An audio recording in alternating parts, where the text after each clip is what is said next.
al magazín de Ràdio Sant Feliu. Recordeu la sintonia, el 105.3 de la FM. També recordeu que ens podeu escoltar en directe a través de la nostra pàgina web, radiosantfeliu.cat. És moment de rebre aquí a l'estudi de Ràdio Sant Feliu el nostre expert en economia, el Juan Bonilla. Juan, molt bon dia. Muy buen día, buenos días. ¿Qué tal, cómo estás? Bien, muy bien. Ya ¿Sí? de verano, ¿no? En temporada de verano y bueno, bien, muy bien. Juan, avui vens amb una pregunta agosarada, eh? Sí. ¿Compensa no treballar a España? Correcto. Sí. Vamos a hablar de un informe pues que invita a una reflexión profunda sobre el modelo económico y social de España y que seguro que no dejará a nadie indiferente, ¿no? Se trata del estudio titulado ¿Compensa trabajar en España?, elaborado por el Centro de Análisis de la Sostenibilidad del Modelo Económico y publicado en fecha 19 de mayo de este año, y es una iniciativa de la Fundación Civismo. Y Fundación Civismo es un think tank que investiga y evalúa los efectos de las políticas económicas y sociales, los comunica a la opinión pública y propone alternativas, ¿no? Entonces, la pregunta del título no solo es provocadora, es urgente. Y la respuesta que ofrece el informe es clara y preocupante. Para muchos españoles hoy en día no compensa trabajar. Caram, doncs, potser que ens ho mirem, no? Vamos a ver por qué, cuál es el tema, ¿no? Som-hi. Empecemos por el diagnóstico general del desempleo en España. En España arrastra desde hace décadas una de las tasas de desempleo más altas de toda Europa. En 2024 cerramos en un 11,8% de paro. Es verdad que ayer o antes de ayer esa cifra es algo menor, pero bueno, el estudio está basado o cerrado al 31 de diciembre del 24, mientras que la media de la Unión Europea apenas alcanzaba el 5,9. Esta situación no es nueva ni resultado de una crisis puntual, es un problema estructural que afecta pues con especial crudeza a los jóvenes, con un desempleo superior al 27%, los mayores de 45 años y quienes tienen baja cualificación o formación limitada, ¿no? Pero lo más preocupante es que incluso en años de crecimiento económico el desempleo no baja del 10%. ¿Por qué? Pues porque nuestro sistema está mal diseñado. El modelo económico de España ha tenido tradicionalmente una gran dependencia del sector turismo y la hostelería, que son sectores con un valor añadido relativamente bajo comparado con otros sectores como la industria tecnológica o la manufactura avanzada.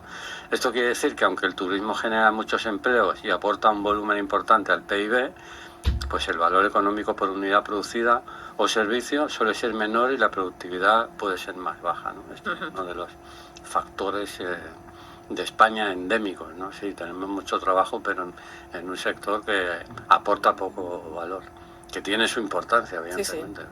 Sí. Entonces, el informe pone el foco en los incentivos perversos del sistema de subsidios y prestaciones, porque en teoría las ayudas públicas sirven para proteger a quienes no tienen trabajo, pero en la práctica se ha creado una red que en lugar de servir de apoyo temporal actúa como ancla permanente. Por ejemplo, el ingreso mínimo vital puede alcanzar los 1.449 euros mensuales en algunos hogares, ¿no? Tenemos una tabla que los oyentes no ven, pero nosotros la tenemos aquí delante.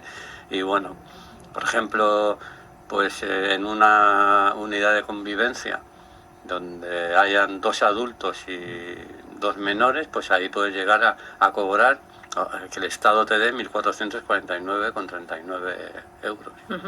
Entonces, en un subsidio por desempleo para mayores de 52 años se aporta 496 euros al mes y se puede percibir hasta la edad de jubilación. En ciertos casos se puede combinar varias ayudas. Entonces, comparemos esto ahora con el salario mínimo, que en 2025 el salario mínimo es de 1.184 euros brutos, en 14 pagas, que serían 16.576 euros año, o lo que és igual a 1.050 euros netos mensuals. Clar, estem parlant de 1.050 euros nets en comparació amb 1.449 amb un ingrés mínim vital. Según la unidad familiar, ¿no? Sí. Por lo tanto, una persona puede cobrar más sin trabajar que trabajando legalmente a jornada completa. Y aquí entra en juego pues lo que se llama la trampa del desempleo, ¿no? Es decir, cuando los beneficios que recibes por estar en paro en términos económicos y de calidad de vida, supera los que obtendrías al aceptar un empleo mal pagado, ¿no? Lo que tú decías ahora, ¿no? Hombre, pues si me compensa quedarme en casa, no, yo no voy a ir a trabajar. Entonces, a esto hay que añadirle el fenómeno de la llamada economía sumergida, que en España tiene un 15,8 de PIB, más o menos. Estamos hablando de 220.000 millones de euros, que si a un tipo impositivo medio más o menos del 36, pues estamos hablando igual de 72.000 millones de euros de impuestos que se pierden por el camino. Eso significa que hay muchas personas que cobran ayuda mientras trabajan sin declarar. En resumen, si aceptas un empleo formal, pierdes ayudas. Si no trabajas o lo haces en negro, cobras ayuda y además ingresas por otro lado. Pues por lo tanto, para muchos la elección racional es seguir en la sombra. El informe también examina el papel del salario mínimo interprofesional, que ha subido un 61% desde 2018, y esta medida, que fue aplaudida desde muchos frentes y sin duda ha tenido un efecto positivo en ciertos colectivos vulnerables, pero también ha tenido consecuencias negativas. Ha encarecido la contratación para pequeñas empresas, ha elevado los salarios de reserva, es decir, lo mínimo que alguien está dispuesto a cobrar por trabajar. El salario de reserva es un concepto económico que se refiere al salario mínimo que un trabajador está dispuesto a aceptar para trabajar, es decir, el nivel más bajo de remuneración por el cual un individuo estaría dispuesto a ofrecer su fuerza de trabajo, ¿no? En otras palabras, el salario que reserva el trabajador de aceptar un empleo o permanecer desempleado. Si el salario está por debajo de ese salario de reserva, pues el trabajador preferirá no aceptar el trabajo, pues porque no le compensa, porque puede dedicarse a otras actividades como el ocio, la formación, etc. Y también el salario mínimo se ha convertido a veces en una barrera de entrada para muchos trabajadores poco cualificados, jóvenes o inmigrantes, ¿no?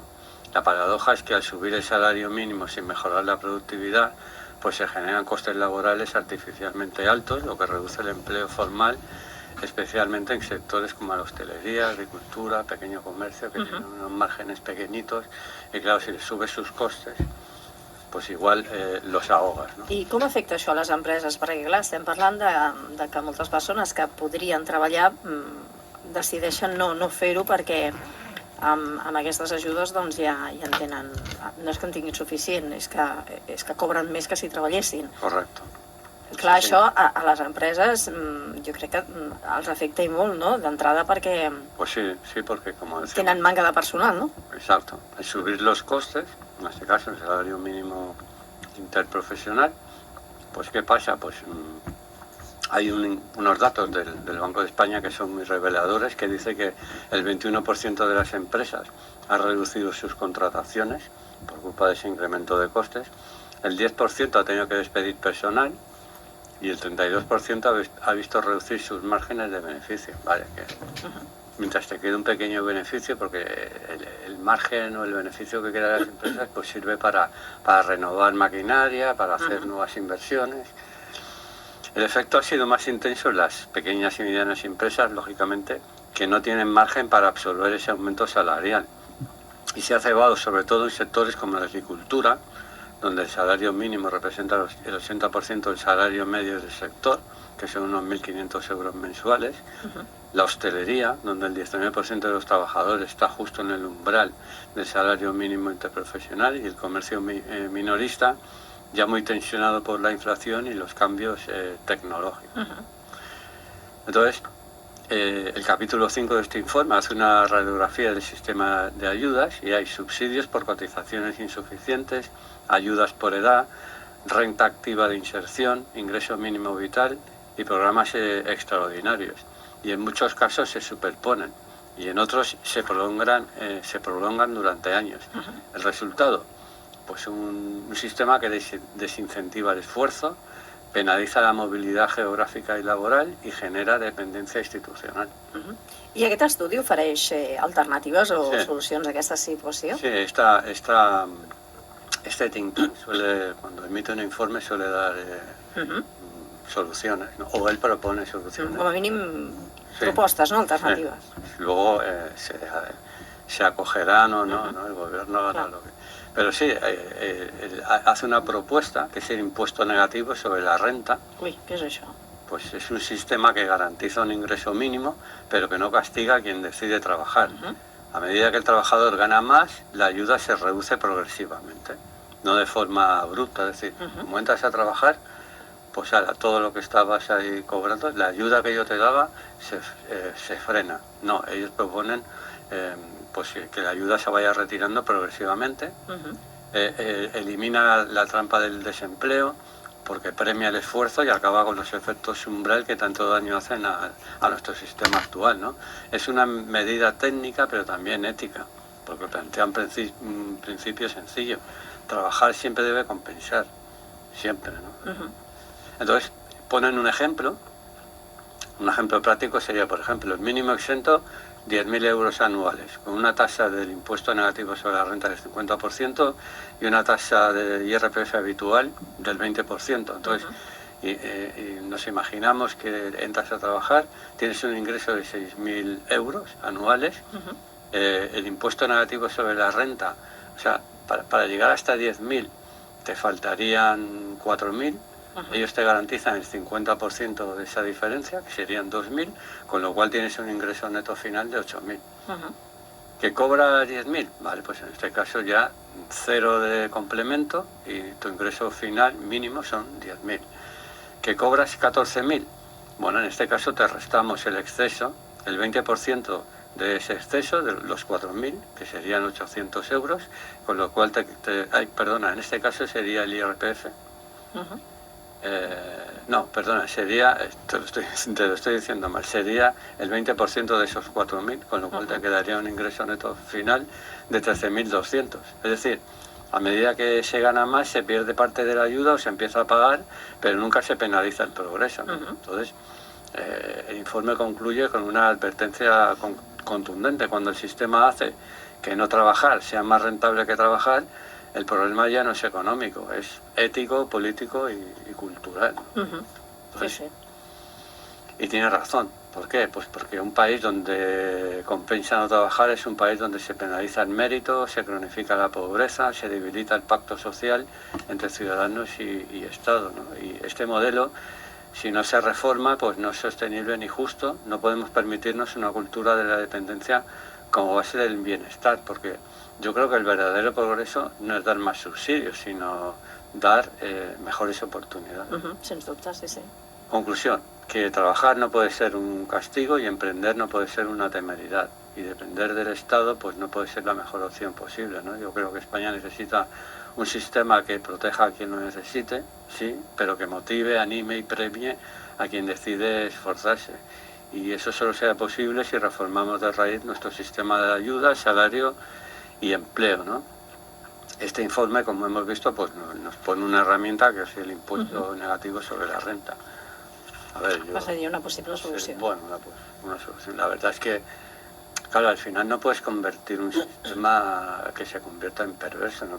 Yo estoy de acuerdo en que haya que dar ayudas, en que, para empezar, pues mira, te vamos a dar una pequeña ayuda, si necesitas formación, pues te vamos a pagar esa formación, pero después camina tú solo, ¿no?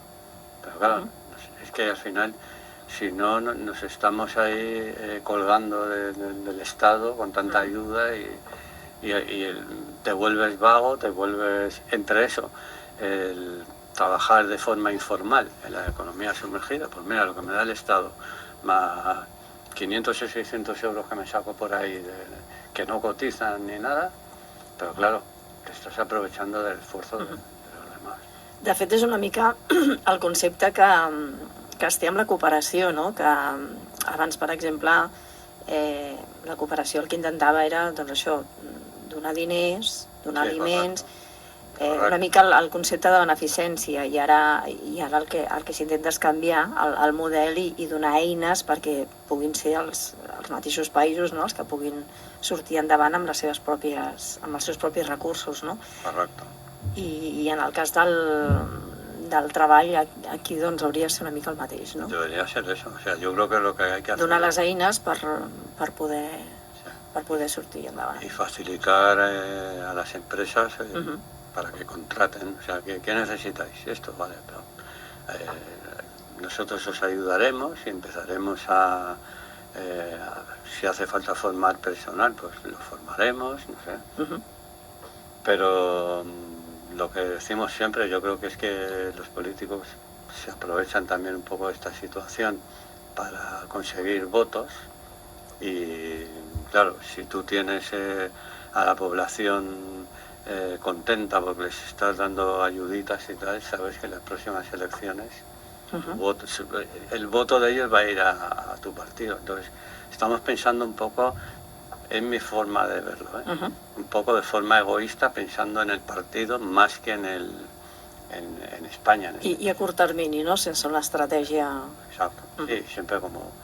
Claro que solo tenemos 4 años, dentro de 4 años tenemos que seguir aquí, entonces hay que hacer lo posible para...